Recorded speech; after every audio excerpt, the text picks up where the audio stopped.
Rolling sound, quiet. Here we go. Read it. 1.67. And starting right and action.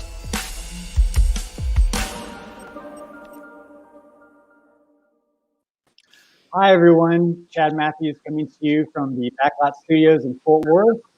This is the Lone Star Film Festival, and this is our final film talk of the day. We've got filmmakers representing 3 short films that I highly recommend you all checking out. Let's bring our filmmakers on, and we'll do some introductions. We've got David Liu, Joe Zizzo, and Annalee Walton. David's movie is titled Angel's Landing, and Joe's film is titled Marfa. Joe's the writer, director, and actor in that film. And Annalee Walton's her movie is titled Thistle Creek, and she's the director of that film. Why don't we all each take just a moment to introduce yourself, tell us a little bit about you, where you're from, and what your movie's about. So, David, do you want to start? Sure thing. Thanks, everybody for tuning in. My name is David Liu, and I'm based in Los Angeles. I was also born and raised in Los Angeles. And my short film is called Angel's Landing, and it's a story of 2 brothers who were previously estranged, and they meet at a historic landmark in downtown Los Angeles to try to reconcile on the eve of their father's death. So it's a story about friendship. It's a story about brotherhood, but also the sort of the pain that the lasting pain that prevents us from fully connecting with each other. I went to USC Film School and currently a freelance director and producer. Wonderful. Well, thank you for being here. Let's go to Joe. Hey, what's up, guys? My name is Joe Zizzo. I am from New York, but live in LA right now. And I'm a professional musician pretty full-time. I play drums for a bunch of different bands, and I'm constantly on the road. And and occasionally will shoot and try to document tour. And I love film. I had a public access show back in the day, and just trying to keep that side of creativity alive. And on the road, we had a day off in Marfa, and it was super desolate, and there was nothing going on. So I had an idea. We started shooting some stuff with an iPhone, and I put on my rollerblades with a gimbal and just tried to get it to look as nice as I could and just take in the environment because it was so cool and picturesque. And it turned into this movie about really boredom and repetition. And it was pretty much an improvised film. I had the shots before I had the idea of the film, and then sort of pieced it together throughout the day, improvised a monologue, and that sort of became what the movie was about, which is about sort of,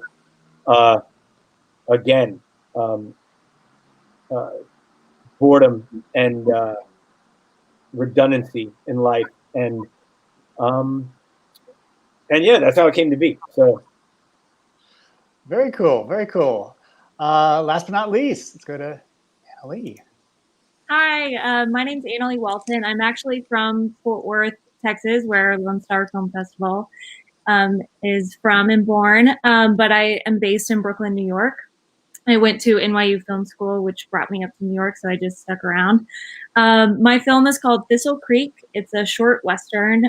Being from Texas and partially growing up in New Mexico, I was really fascinated by the West, but more importantly, kind of how complicated the history of the West is, given just the relationship between Native Americans and settlers. And I was really fascinated by abduction stories specifically of kind of Native American bands and families who essentially adopted white children who would be kind of just assimilated into the culture. And that's kind of what John Ford's film The Searchers is about, which was actually based on a true story. But I really wanted to look at that from a female perspective and just kind of the tenderness of it. So Thistle Creek is about a Comanche girl who goes in search of her re-abducted white sister. So it's kind of post The Searchers. after John Wayne retakes his niece. But it's more of a sisterhood story, and just kind of like what bonds us, even though we're not exactly blood. And it's kind of a boss battle where our Comanche hero encounters her family, her white sister's family, rather than her white sister. So it's kind of a crossroads of understanding each other and understanding the ties to each other that aren't exactly obvious, but have stuck with us throughout generations and generations, and kind of still last with us today. Very cool. Doing a period piece like that, I mean, I was watching it today and just thinking how epic of a struggle it would be to make something like that. So congrats on getting it completed. One of the themes that I kind of noticed when I was watching the three of your movies was that location was a real big factor in the movie. And David, with your movie, you shoot in an iconic location in Los Angeles. And I was wondering, was the location the first thing on your mind before you wrote the story, or did you have the story and you were bouncing around in different locations and you came upon Angel's Flight? I would say location first, just because it was one night where me and my wife, we just, we like to go on photo excursions from time to time, just go around the city and just explore with our eyes and our cameras. And there was one night where we, ventured to downtown LA and to that Bunker Hill area where Angel's Flight is. And I had known of its existence before, just through, old film noir movies and most recently La La Land, obviously. It's a brief shot. But I guess being there it hit different. And I think we were there, and I had snapped a shot of two women standing actually right above Angel's Flight, looking down at the city. That's still one of my favorite photographs. And I think the idea probably came around then, but it didn't really crystallize. It didn't really come forth until, about a year later when this story came around. And, it's sort of from a personal situation as well, between me and my own brother. So, I asked myself, what kind of story could I tell about LA in such a short time frame? And that's what came out of it. That's cool. I was going to ask you about that, if it was, kind of a personal relationship, because with the movie and the two brothers, it kind of reminded me of like Brothers McMullen, like where they're these two brothers are kind of, they love each other, but they're feuding, or they're back and forth. So that's very cool. I like those kind of stories. I don't have a brother, but I'm always into brother stories for some reason. Let's go to Joe and the location of Marfa. And, I've heard this story from your producer, Brennan Hubbard, who was telling me that basically what you were saying, that you guys were kind of just like there and had nothing to do. So you just thought, let's just shoot something. This is like true guerrilla indie filmmaking. So tell us what inspired you in Marfa to just say, like, I'm going to shoot a little short film. Well, I think that the location definitely inspired me, because we were walking around and, I don't know what day of the week it was, but it was absolutely dead there. And just, it looked crazy. And it just reminded me of so many days of being on tour and having absolutely nothing to do, being in the middle of a weird place where no one was. And like, sometimes playing music and that kind of thing could come off pretty glamorous, but often every day you're in another hotel room. The hour or less than that, most of the time, that you're on stage is the only real chaos of the day. A lot of the times you're flicking through the channels in a hotel room, or you're just transporting yourself and everything and everyone from place to place. So there's a lot of time to think and stew. And we were just in this really interesting place that immediately I started having a flood of ideas. And we wanted to go out and just walk around. And one of my bandmates is like an innately cool looking dude. He just looks super cool. So I'm like, let me get you walking around in this environment, and let's just get weird. Let's get creative. And then the story just came to me. And I thought it would be I mean, again, like I didn't even have an idea. I was like, what happens if this dude came after me? And then we shot this like sort of murder scene in a hotel room.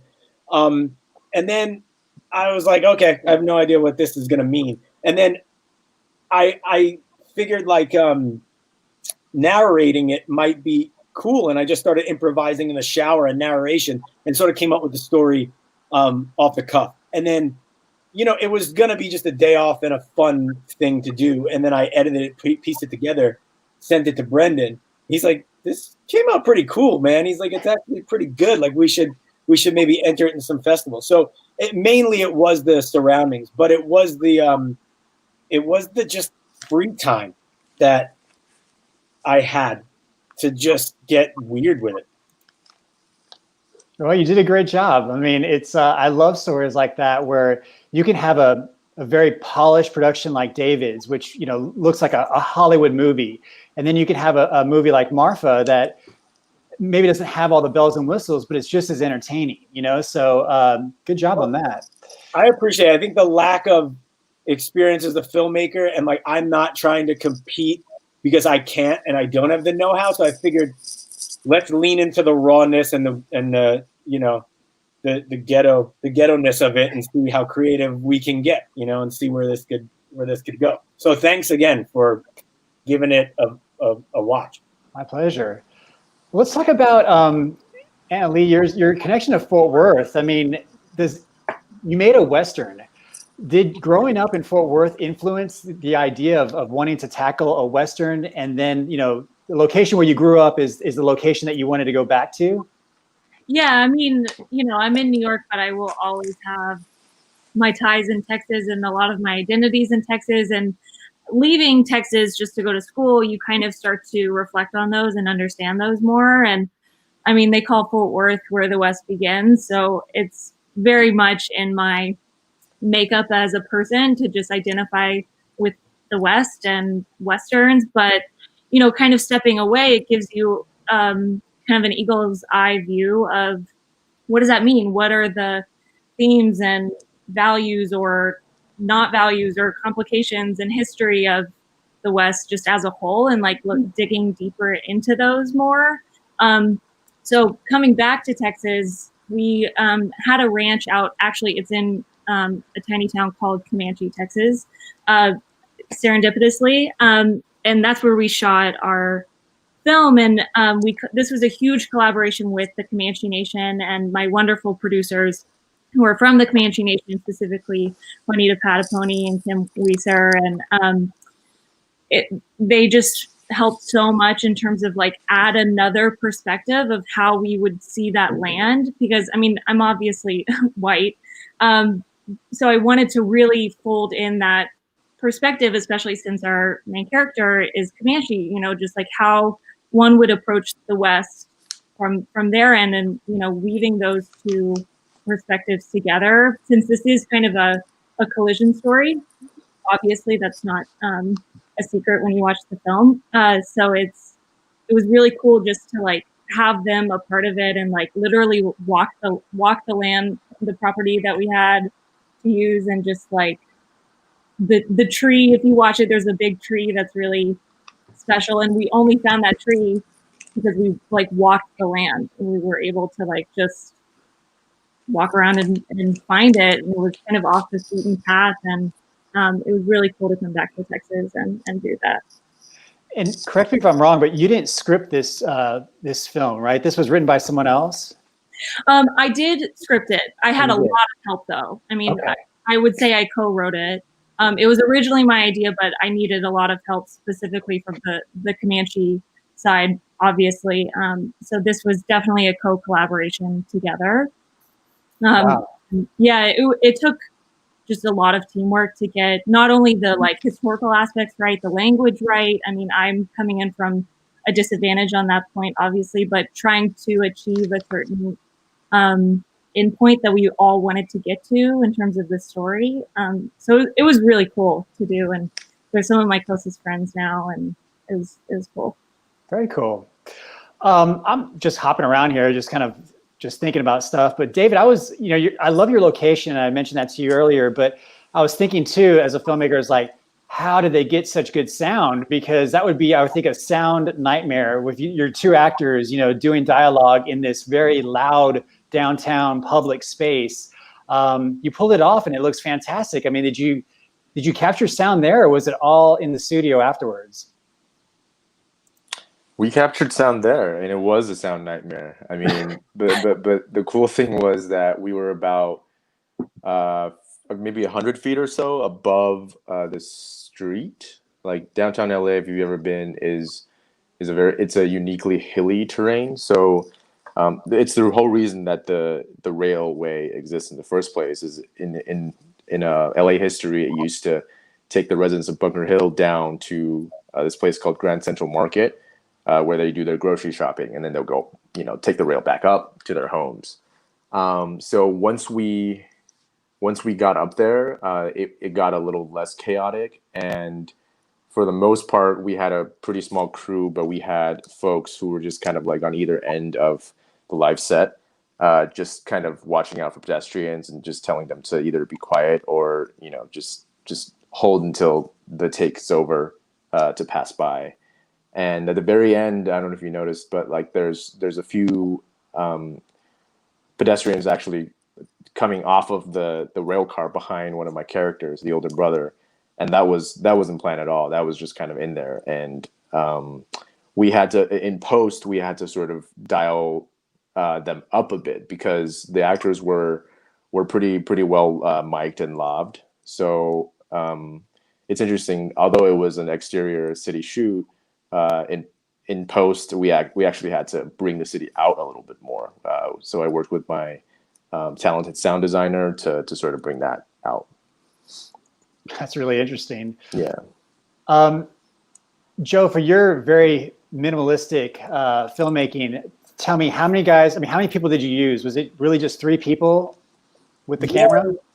Yeah, it was just the actor, my buddy, who we were shooting. Brendan came out with me and him to walk around town and just try to find some cool spots and just shoot some random.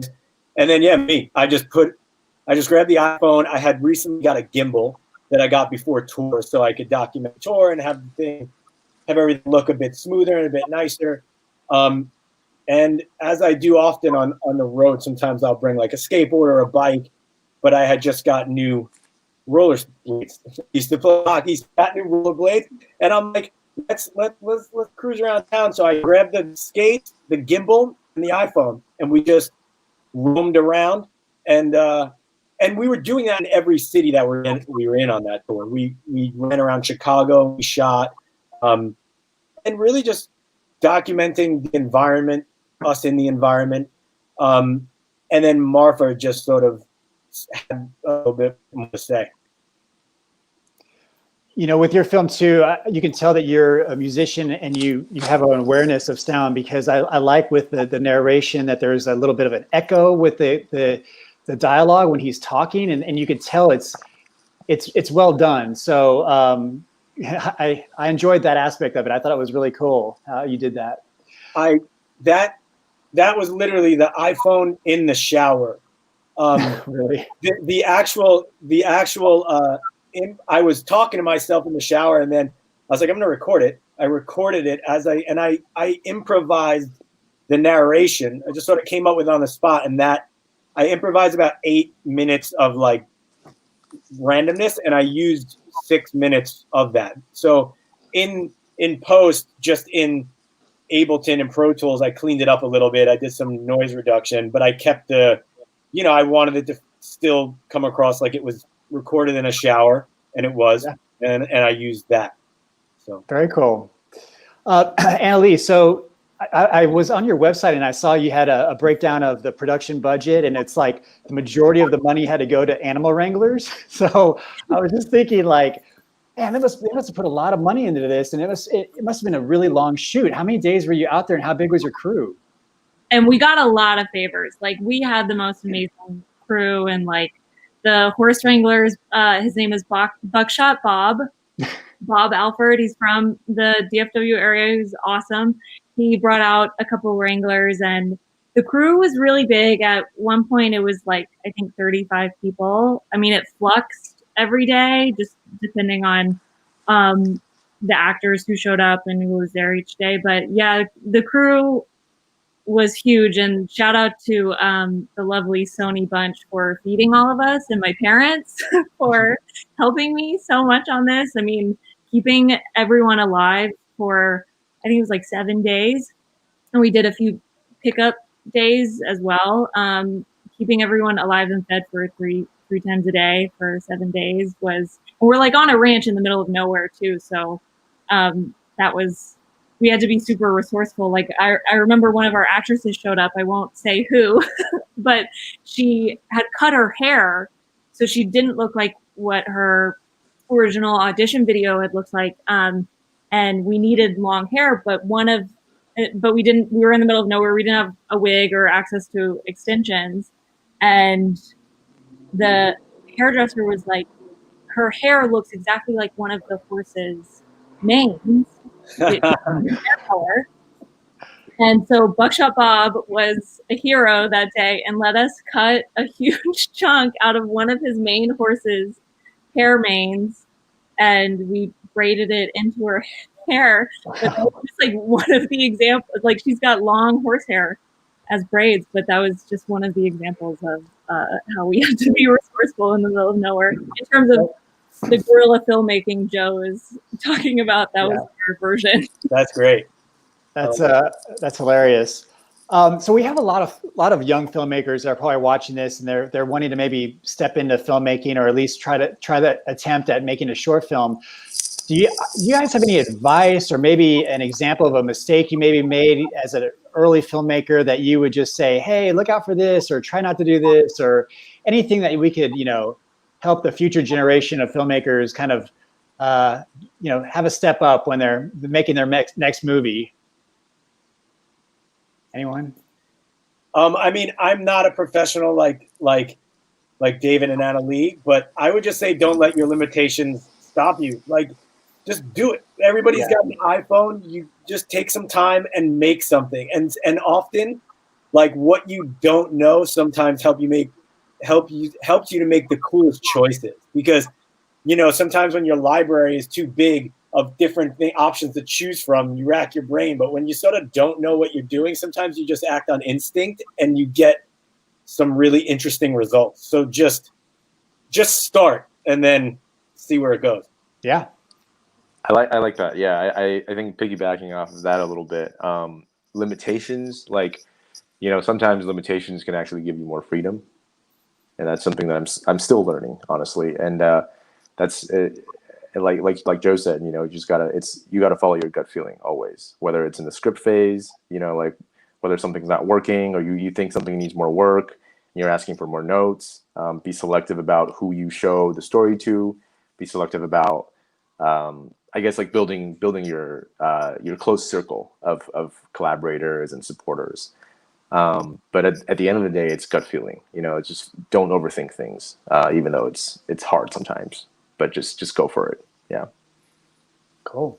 Yeah, I'm kind of going to err towards the side of prep work in the script phase, because I learned a lot in the edit room on this. Like, I learned how to kind of rewrite filmmaking a film in the edit room, which I didn't kind of really understand before I did this, of how much script writing is done cutting, which made me just reflect on, I could have kind of tackled the script so much better. I could have envisioned the edit rather than the shots that I wanted in the script writing phase, like especially transitions. Like, if I'm getting nitty gritty, just like think about transitions, really, really focus on your ending and that moment of catharsis if that's what you're going for. But before you kind of jump ship and you're like, I'll figure it out when I get there, just make sure you have a really solid foundation. But there's always the edit.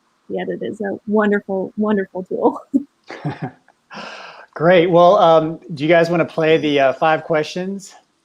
Let's do it. Let's do it. So I'm going to ask you each a question. You're going to all get to answer that question, and then we'll just do 5 questions, and we'll call it a night. Let's try. So we'll start with the first question, which is favorite filmmaker, and we'll go to David first. Favorite filmmaker is a tie between Edward Yang and John Huston. Very cool. Joe.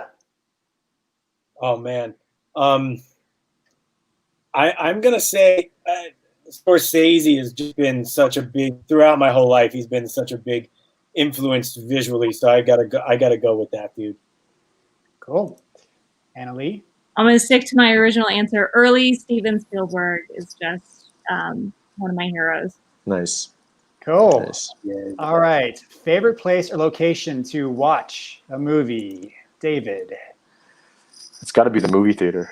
I mean, you know, the second place would be obviously my living room with my TV setup. But at the end of the day, you know, nothing compares to being in that, you know, cave with so many other people experiencing the same image. Is there a particular theater in LA that you like?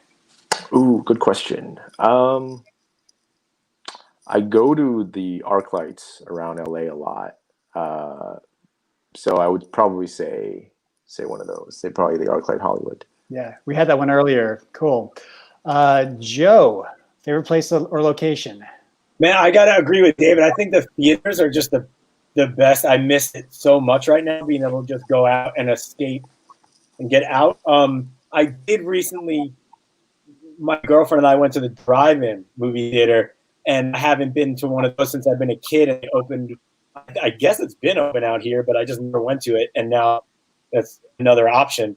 And that is also so fun. So yeah, the theater movie there is the best, but drive-in is a close second, I'd say. Cool. Annalee? Definitely the theater, but it's like the specific theater for me because I really love the audience who like knows what's up. Like if something's not funny and doesn't laugh or doesn't get a laugh, but we laugh because it wasn't funny, like that's when you know you have a solid audience who like appreciates film and like knows what works and doesn't work. So in New York, if you're ever around New York when it's open after COVID, Williamsburg Cinema, everyone just like gets it there. It's always packed. And IFC Center in Manhattan. Those are just a really great community behind them for sure. The Metrograph is great too. I remember visiting. So, yeah. Yeah, that one's really cool. But watching a movie with an audience is very much needed to return back. We need to get that back. The one thing that has kept you sane during the pandemic, what is that thing, David? Making food at home, taking walks around the city. I think those are two things, but I think those, you know, the things that connect you to life, you know, to the daily routine of life. So awesome. Joe. I was lucky because right before this hit, I actually bought a small fixer-upper in the desert. And so every single weekend throughout COVID, I went out there and I worked. And unlike most creative processes, when you're like making music, you're making a movie, there was a light at the end of the tunnel. So it's like you could see a start and a finish to that. So I would go out, work my butt off, and it definitely kept me like a normal, sane human being throughout this stagnant days that bled together over the last few months. Nice. Annalee. Cooking for sure. And not just like cooking kind of my normal meals, but just getting a little more involved and like learning about the recipes I'm cooking. Bread has been a big thing, obviously, for everyone. Sourdough. Cooking. Just like that little bit of creativity you get to do. And speaking of creativity, the question now is going to be, where do you find creative inspiration? Let's go with David. It's got to be books for me. I mean, since I was a kid, but even now, Angel's Landing was inspired by, you know, several of my favorite authors' works. So at the end of the day, books. You know, it's a different medium than cinema, but at the human emotions and the characters and sort of what they go through is universal. It's the same. I love it. Joe. Interaction with other people often just gets me inspired to, depending on like if we're working creatively or even just socially interacting with people, my brain starts firing off, and yeah, I guess that's mostly where it comes from. Nice. Annalee? I like walking around. I like, this might sound creepy, but I like looking into people's apartments at night when their windows are up. Like, it's just kind of this really lovely view into someone else's life, like a movie kind of is sometimes. I don't hang around by the window, but just, walk and you pass a couple making dinner or whatever. And yeah, just kind of the very David Sedaris approach to just like taking a walk and listening and just seeing other people who are unaware of you, just comfortable in their normal day-to-day lives. And yeah. That answer reminded me of airports. I love like watching people at airports. Yeah.